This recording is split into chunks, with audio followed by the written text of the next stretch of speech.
हमारे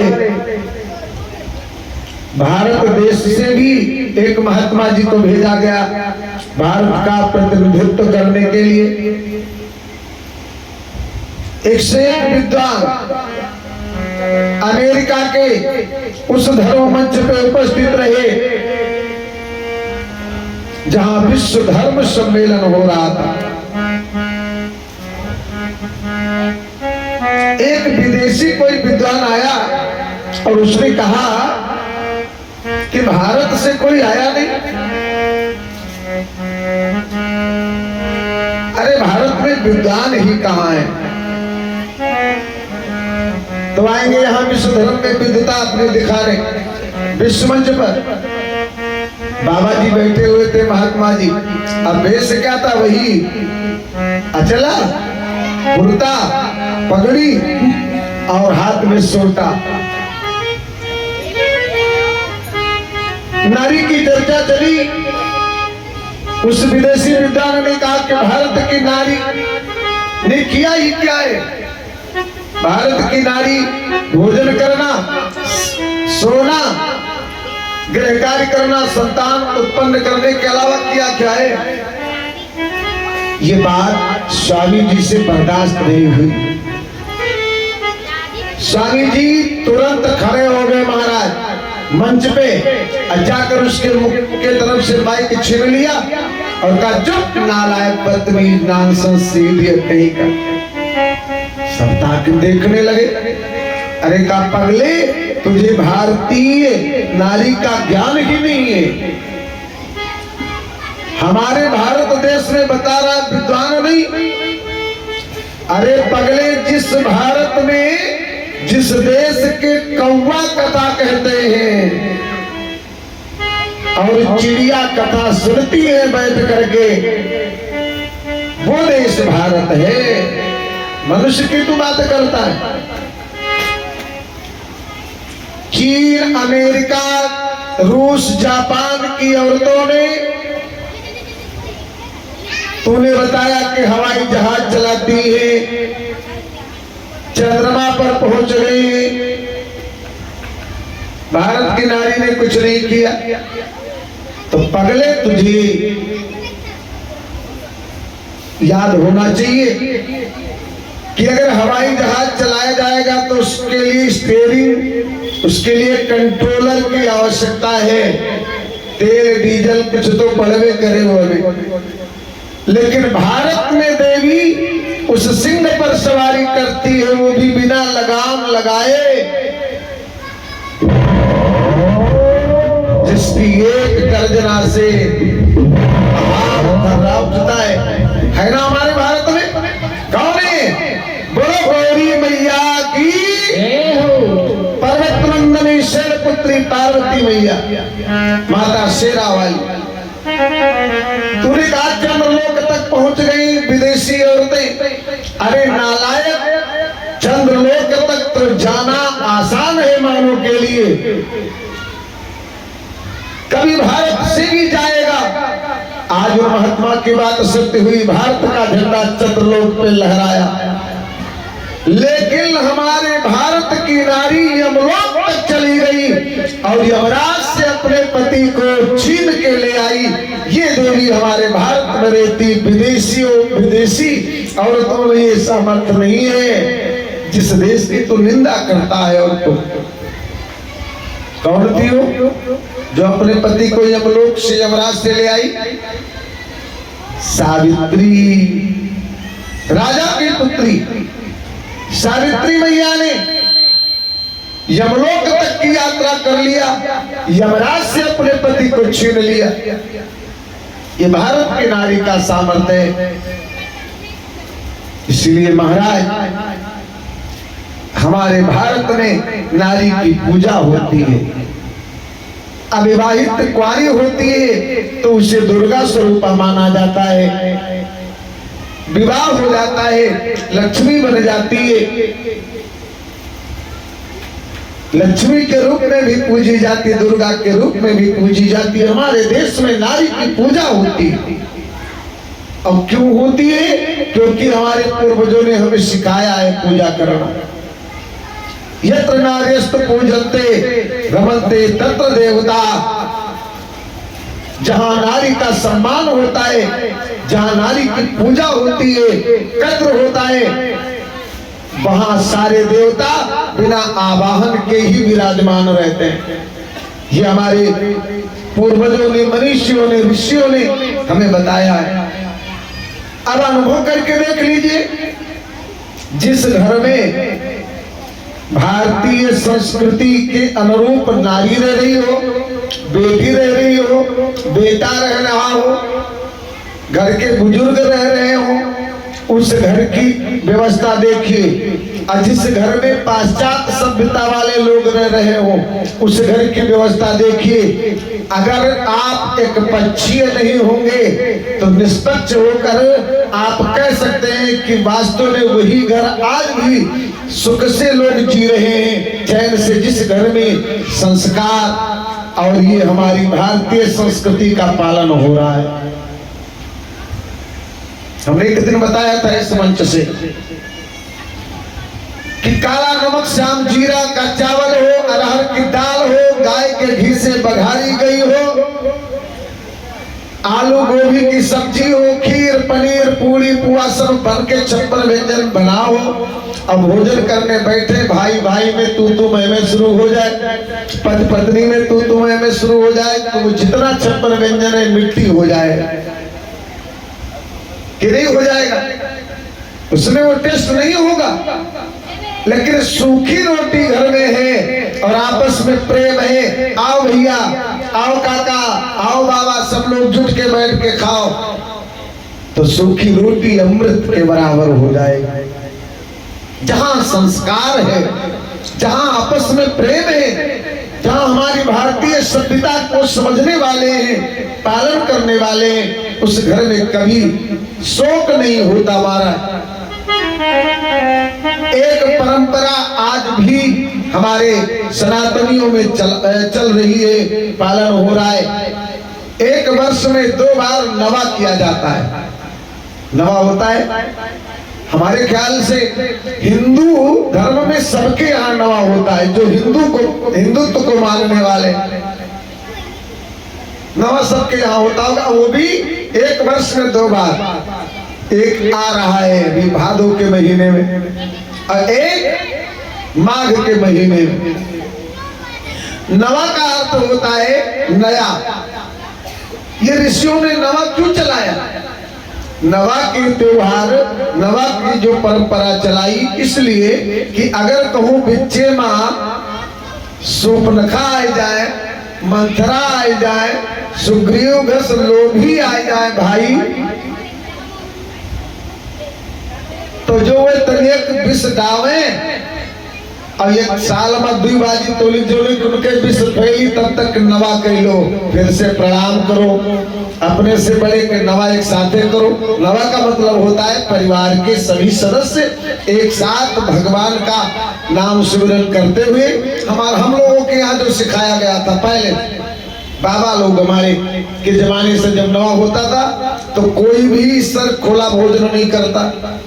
नवा लाने वाले जाते थे और वहां से लाते, वो भी सर ढक कर, भिक्षक क्यों बुलकारे तो बोले नहीं, नवा ले सीधे आवे रख दे। जब नवा का समय होता था, भद्रा रहित समय, तो चंद्रमा को दक्षिण और समनु करके नवा होता था।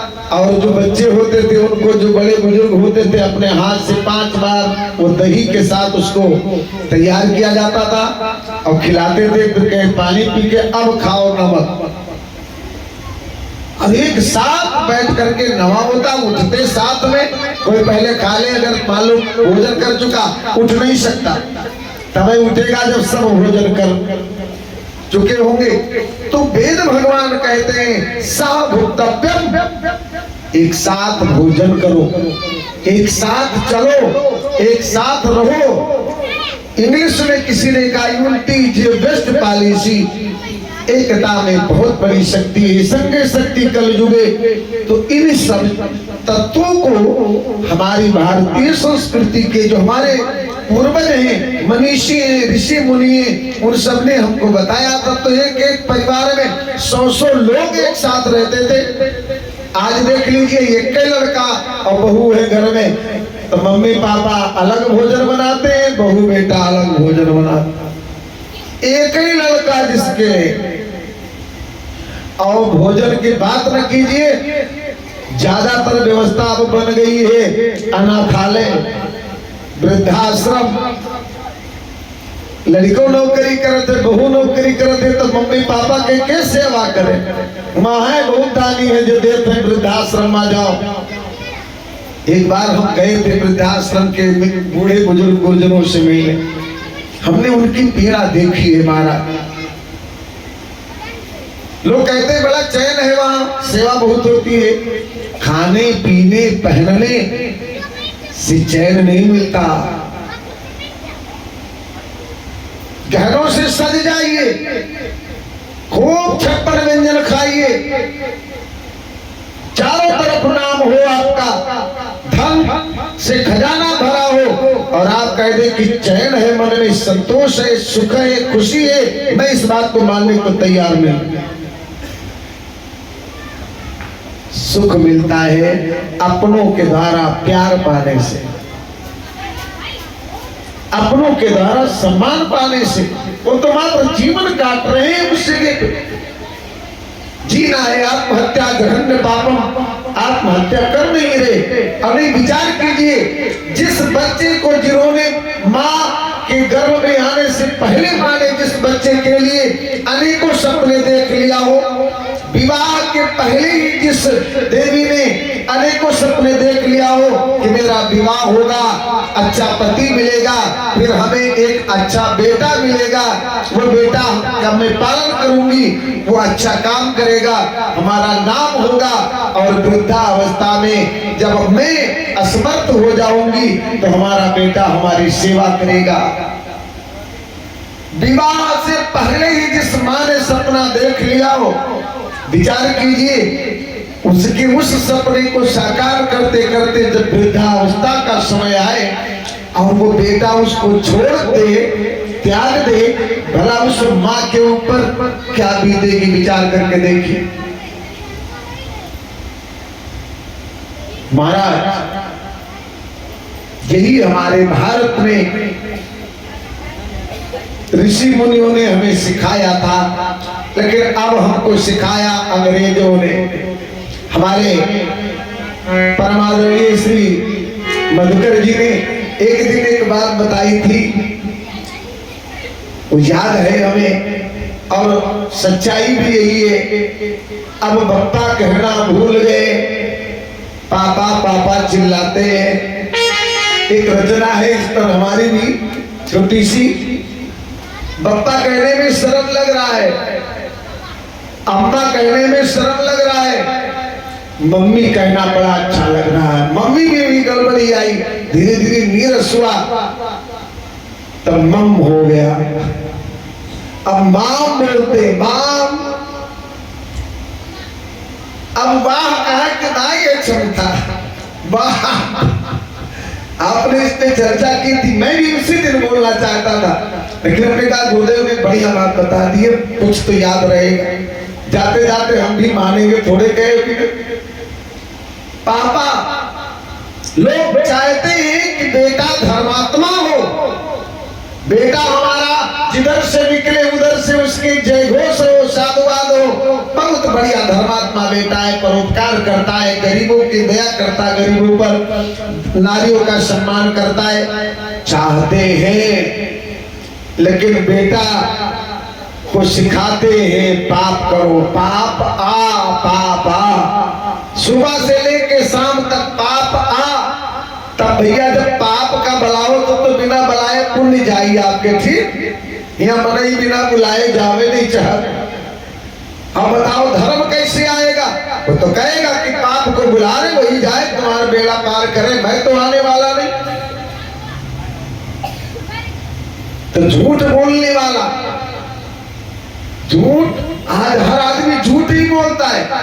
आप देखिए एक स्वाभाविक बात है, लोग बहुत ज्यादा जब किसी से मित्रता हो जाती है ना तो कहने लगते हैं भाई बिल्कुल तो हमारे प्राण इतना प्यारे हो, पराने तरह मोहित है।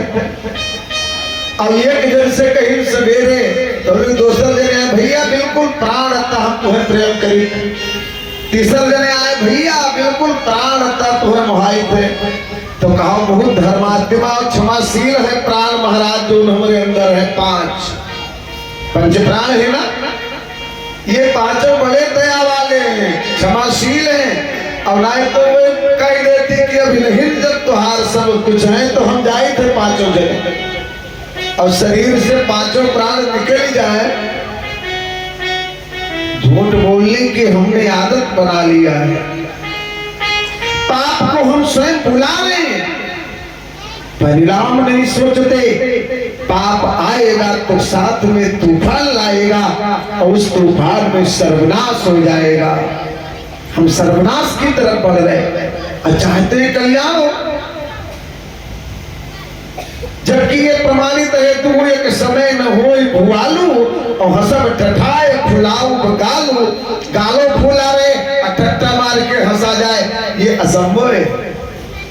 महाराज चर्चा चल रही है कि जलंधर को भगवान शंकर नहीं मार पाए। क्यों नहीं मार पाए? क्योंकि परम सती सुराधिप नारी तेहि बल ताहि न जितहि पुरारी। अगर हमारी देवियां, हमारी बहनें, हमारी माताएं, शास्त्र की बात बता रहा हूं, कोई कर्म कांड करने की जरूरत नहीं है, किसी जब तक करने की जरूरत नहीं। अनुसुईया ने न ब्रह्मा की पूजा की, न विष्णु की, न शंकर की। मां अनुसुईया ने एक पूजन किया, पति के प्रति समर्पण भाव। परिणाम देखिए, ब्रह्मा विष्णु महेश बेटा बने हैं। ब्रह्माणी माता गौरी, माता लक्ष्मी जैसी दिव्य देवियां जिनकी हम यहाँ पूजन करते हैं, जिनसे सुहाग मांग रहे हैं, मांगते नहीं। गौरी जी का सिंदूर लगा लो, आचार्य जी कहते हैं गौरी जी को सिंदूर चलाओ फिर लगा लो मांग में। वो गौरी, वो ब्रह्माणी, वो लक्ष्मी एक साधारण संत की पत्नी के आगे कोच फैलाए भीख मांग रही। बताइए,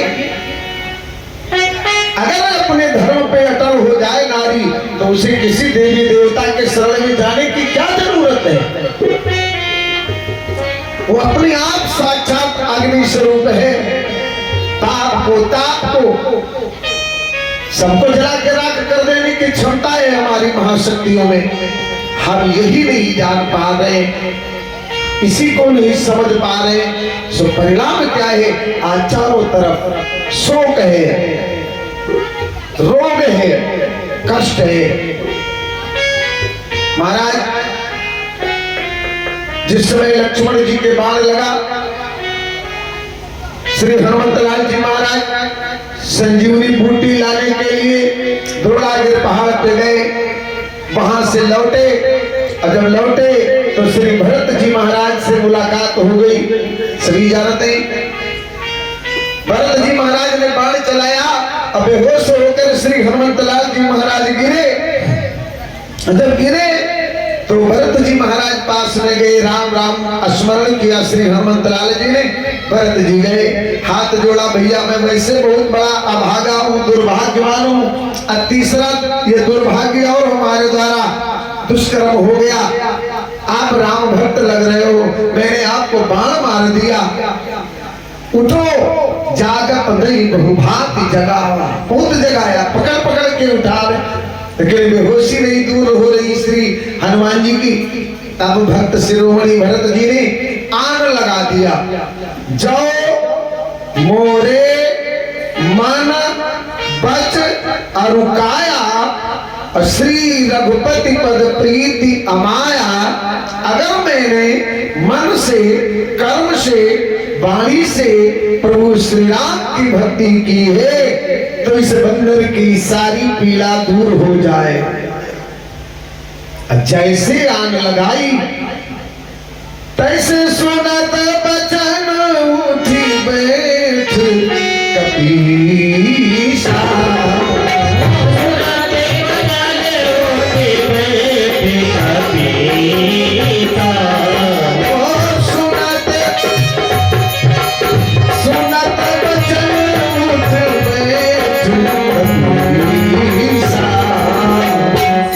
जय जयति कौशला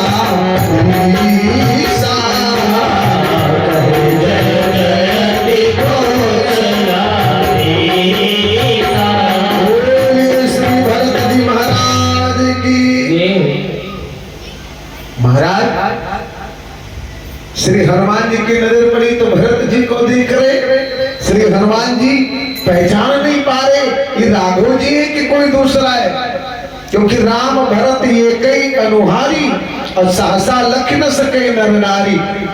तो भरत जी को देख के श्री हनुमान जी भ्रम में पड़ गए। महाराज मैं आपसे जानना चाहता हूं आप कौन है?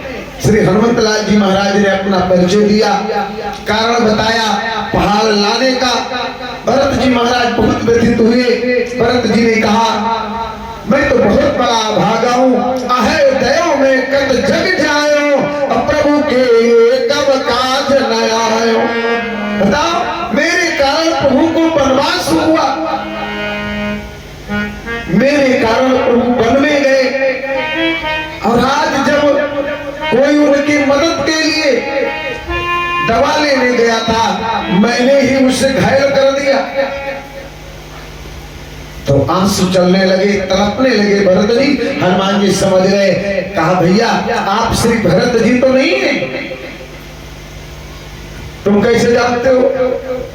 श्री हनुमान जी ने कहा जब भी राघव सरकार संकट में पड़ते हैं, जब भी दुखी होते हैं, तो बस एक उनके मुख से निकलता है, कहाँ हो हमारे भैया भरत, आपका नाम लेते हैं। इसलिए मैं जानता हूं आप इतना दुखी हैं, आप भरत जी हैं। भरत जी ने कहा हाँ मैं ही भरत। हनुमान जी ने देखा समय है मेरे पास अभी रुकने का, तो हनुमान जी महाराज कुछ बातचीत करने लगे, आपस में चर्चा चली क्या हुआ कैसे हुआ। तब तक मां कौशल्या के कान में बात पहुंच गई। किसी ने बताया कि लक्ष्मण के बाण लगाए और एक कोई बूटी लेने गया था, वो आ रहा था, भरत जी ने उसे घायल कर दिया। मां कौशल्या दौड़ती हुई आई, ए महात्मा ए संत जी कुछ देर रुकिए। हनुमान जी घूम करके देखे तो प्रणाम किया। माँ आपका परिचय क्या है? माँ कौशल्या ने कहा संत जी मैं राम की अभागन माता कौशल्या हूं। अभागन? आप राघव जी की माँ हैं और आप अभागन बोल रही हैं अपने आप को? माँ कौशल्या ने कहा संत जी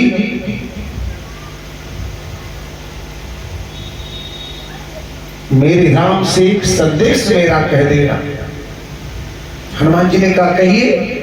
कहा जाकर बता देना रघुनंदन से, अगर लक्ष्मण को साथ में लेकर 14 वर्ष उपरांत अयोध्या में आते हैं तो उनका स्वागत है, और अगर लक्ष्मण के बिना राम आते हैं तो बता देना कि अयोध्या के द्वार बंद है राघव के लिए। लक्ष्मण के बिना राम के अयोध्या में कोई जरूरत नहीं है। बोलो कौशल्या मैया की। हनुमान जी तो चरण पे गिर गए, बारे भैया तभी तो राम जैसा बेटा पाया तूने, जो दूसरे के बेटे के प्रति प्यार करती है देवी, जो दूसरे के बच्चों को दुलार देती है, जो दूसरे बच्चे का सेवा करती है, उसको कभी बांझ बनकर नहीं जीना पड़ता। उसके बेटा मिलेगा राघव जैसा, और जो दूसरे के बच्चे को देखकर जलती है अगले जन्म में वही बांझ होती है माना। इसलिए बालक ईश्वर स्वरूप होता है। जब लक्ष्मण के प्रति तुझे इतना प्रेम है मैया तो सत्य में तू राम की माता है। तब तक सुमित्रा जी आ गए। ठहरो बाबा रुकिए। हनुमान जी ने कहा आपका परिचय? सुमित्रा मैया ने कहा मैं लक्ष्मण की सौभाग्यशालिनी मां सुमित्रा। हनुमान जी ने प्रणाम किया। प्रणाम माता, आप अपने को सौभाग्यनी मान रही? कहा बिल्कुल मान रही हूं, मैं बहुत बड़ी भाग्यशाली हूं जिसके लक्ष्मण जैसा बेटा हुआ। अच्छा आप सुमित्रा मैया है? कहा का एक संदेशा मेरा राघव तक पहुंचा देना, दीदी की बात मत कहना। का दीदी ने जो कहा है ये राम से मत बताना, मैं जो कहती हूँ ये जाके बता। हनुमान जी ने कहा आपका संदेशा क्या है? सुमित्रा मैया ने कहा संत जी मेरे राघव से जाकर बता देना कि उसे घबराने की जरूरत नहीं है, उस आदताई पापी रावण का वध करके ही वो आवे। लक्ष्मण मर गया तो मर गया, लक्ष्मण की चिंता ना करे। इस माँ के पास दो लाल थे, एक लक्ष्मण लाल, एक शत्रुघ्न लाल। अभी एक लाल इस माँ के पास सुरक्षित है, वो है शत्रुघ्न। अगर जरूरत होगी राघव को तो धर्म की रक्षा के लिए माँ अपने इस लाल का भी बलिदान कर देगी। राम को डरने की जरूरत, घबराने की जरूरत नहीं है। बोलो सुमित्रा मैया की। हनुमान जी महाराज ने कहा हाँ माता। लेकिन अब याद आई श्री हनुमान जी को कैकेयी मैया। भरत जी से कहा श्री भरत जी हम माता कैकेयी से मिलना चाहते हैं, ये मानस का रहस्य है। क्या हम कैकेयी मैया से मिलना चाहते हैं? भरत जी बिगड़ गए, उस पापड़ी का नाम मेरे सामने मत लो आप। नहीं, मैं उस पापड़ी का नाम नहीं लेना चाहता। अरे आप नहीं लेना चाहते लेकिन मैं मिलना चाहता। संकेत से बता दिया जाओ वो महल है। रात के 2 बज रहे हैं। श्री हनुमान जी कैकेयी मैया के महल के पास पहुंचते हैं। महाराज दरवाजा खुला हुआ है, बस आपस में भिड़ा हुआ है। मां साकल बंद नहीं, धक्का दिया, दरवाजा खुल गया। और जब उस महल के अंदर का नजारा देखते हैं श्री हनुमान जी तो कांप उठे। हनुमान जैसा वज्रकाय शरीर वाला हनुमान जी महाराज कांप गए। अरे ये स्थिति, इस अंदर की ये स्थिति। माता कैकेयी अपने सर को 14 बार दीवार से पटक रही थी। ये देखा श्री हनुमान जी, नजर घुमाई तो जितनी दीवार की जितनी ऊंचाई तक मां पहुंच सकती थी, सर पहुंचता था। चारों तरफ की उतनी दीवार खून से रंगी हुई है। महाराज हनुमान जी महाराज तड़प उठे, ये क्या? अचानक निकला हनुमान जी के मुख से प्रणाम माते। मां कैकेयी घूमी, कौन इतनी रात मेरे महल में आप कैसे आ गए? कौन है आप? श्री हनुमान जी ने अपना परिचय दिया। मां कैकेयी ने कहा तुम राम के पास से आए हो? हनुमान जी ने कहा हाँ मैया। एक बात, एक वचन दो। संत जी, हनुमान जी ने कहा कैसा वचन? कहा राम के सामने जो यहाँ तुमने देखा है ये दृश्य मेरे राघव को न बताना। हनुमान जी ने कहा भैया मुझे भ्रम हो रहा है, आखिर आप अपने सर को 14 बार क्यों पटकती हैं? और इतनी दीवार, इसके मतलब प्रतिदिन आप यही करती हैं? मां कैकेयी ने कहा हाँ संत जी, सच में मैं अपने सर को पटकती हूँ, क्योंकि इसी दिमाग में मंथरा ने बात फैलाई, इसी दिमाग के अधीन होकर मैंने राम की बात मान ली कि राज समय मोहि दिहो बन सही कीन हो तजी हर्ष। और मैंने अपने राघव को 14 वर्षों के लिए असहाय पीड़ा, असहाय संकट सहने के लिए वनवास भेज दिया। इसलिए ये प्रायश्चित करती हूँ मैं अपना सर पटक पटक। महाराज माता कैकेयी रोज स्वप्न देखती है राघव, सपने में राम जी आते हैं और माता कैकेयी का प्रणाम करते, सेवा करते। और जब स्वप्न टूटता है तो राम नहीं मिलते, सो माता कैकेयी अपना सर पटक पटक कर अपनी आत्म पीड़ा प्रदर्शित कर रहे। बोलो कैकेयी मैया की। इसीलिए देखिए भरद्वाज जी के सामने भरत जी ने कैकेयी मैया की निंदा की, भरद्वाज जी ने तुरंत ओठ पे हाथ लगाया, नहीं माता कैकेयी का अपमान मत कीजिए। जब भी राघव जी के सामने माता कैकेयी के अपमान की बात आई, निंदा की गई, राम जी ने हमेशा रोका मां कैकेयी निंदनीय नहीं है, रहस्य तो श्री राम जी जानते। अब माता कैकेयी से मिलने के बाद हनुमान जी के दिल में बात आई, ध्यान में आया कि लक्ष्मण लाल की अर्धांगिनी उर्मिला का मिलन हो जाए, उर्मिला मैया से भेंट हो जाए तो अच्छा हो जाए। कैकेयी मैया से पूछा, माता हम श्री लक्ष्मण जी के अर्धांगिनी भगवती माता उर्मिला जी से मिलना चाहते हैं।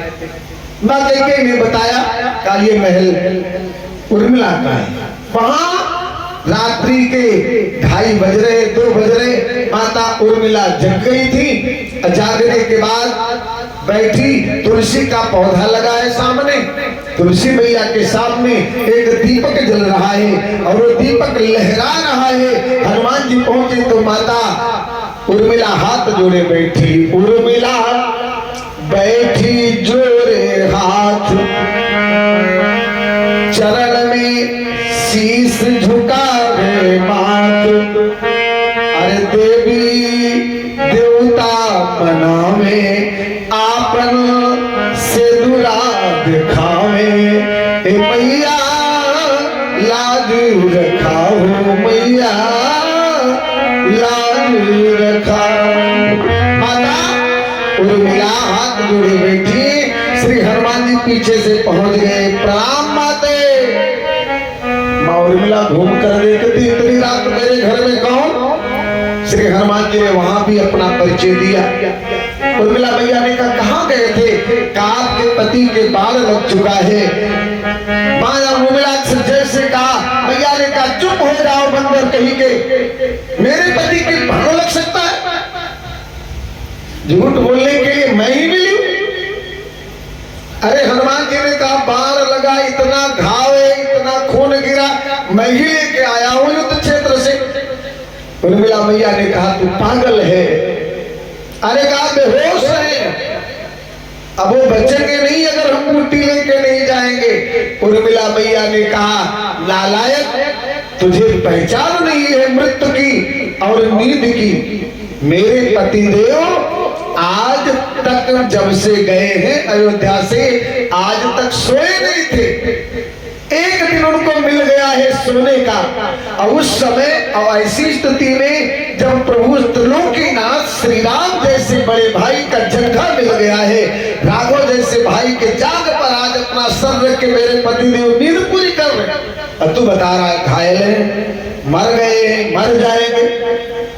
हनुमान जी कहते गजब, अरे मैं जो देखा वही तो जानता, ये माता यहाँ से बैठी हुई कैसी बात कर रही। उर्मिला जी ने कहा सुनो, मैं तुम्हें बता रही हूं, जाकर के वहां देख लेना। अगर दवाई करने के बाद मेरे पति होश में आए और कराह करके उठे, कहलते हुए उठे, तो समझ लेना बाण लगा था। और अगर हंसते हुए उठे तो समझ लेना बाण नहीं लगा था। बोलो उर्मिला मैया की। भाई किसी का एक्सीडेंट हो जाए, वह बेहोश हो जाए, और जब वो होश में आएगा तो वो कराहेगा नहीं, कराहेगा। उर्मिला जी ने कहा पता चल जाएगा कि बाण लगा था कि नहीं। मैं जानती हूँ मेरे पति के बाण लगा ही नहीं है। हनुमान जी ने कहा तो मैंने बेकार में इतनी मेहनत किया। का बेकार में नहीं, तूने अपना कर्तव्य किया है। जाओ, मेरे पति को मारने वाला पैदा नहीं हुआ है, मेरे पति को मार नहीं सकता कोई। राक्षस की क्या औकात मेरे पति को मार दे। हनुमान जी वहीं से प्रणाम किए और फिर आए, पहाड़ उठाए, चल दिए। भरत जी ने तो यहां तक कह दिया भैया हमको राघव जी ने तो त्याग दिया, और नहीं तो मैं वो भरत हूं।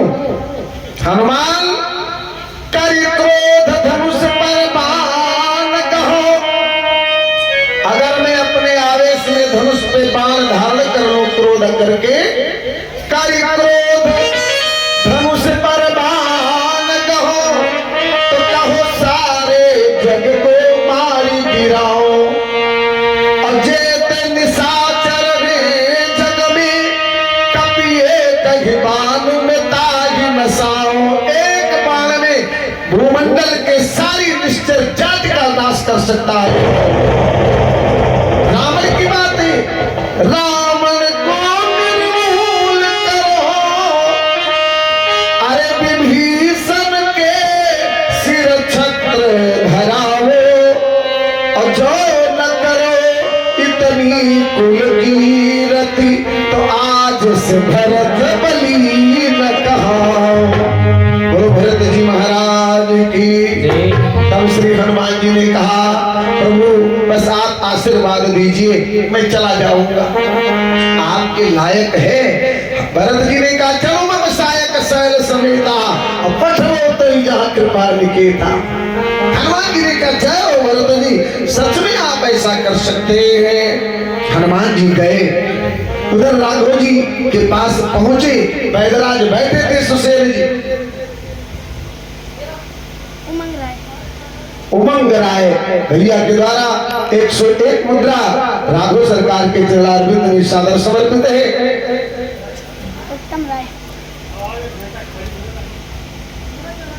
और उत्तम राय भैया के द्वारा 151 मुद्रा राघव सरकार के चरणों में सादर समर्पित है। प्रभु सद्बुद्धि सुमति सद्गुण सदाचार मातृ पितृ भक्ति प्रदान करें। हर बाधा हर विपत्ति से सिद्धेश्वर भगवान बालक को बचाते हुए हर विपत्तियों से दीर्घायु आरोग्यता प्रदान करें। बोलिए सिद्धेश्वर महादेव भगवान की। महाराज अब बैल ने तुरंत बूटी तैयार की, तुरंत बैल तब कीने उपाय, तुरंत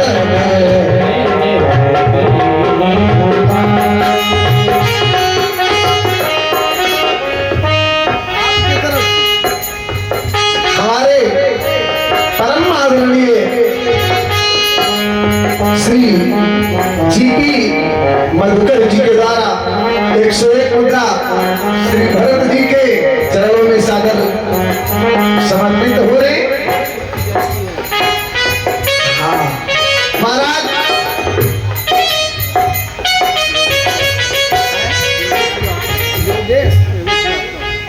हमारे भैया योगेश श्रीवास्तव जी के द्वारा 121 मुद्रा सादर समर्पित हो रही। भगवान भोले बाबा इन दोनों भक्तों के ऊपर अपनी कृपा दृष्टि बनाए रखें, यही शुभकामनाएं। हर बाधा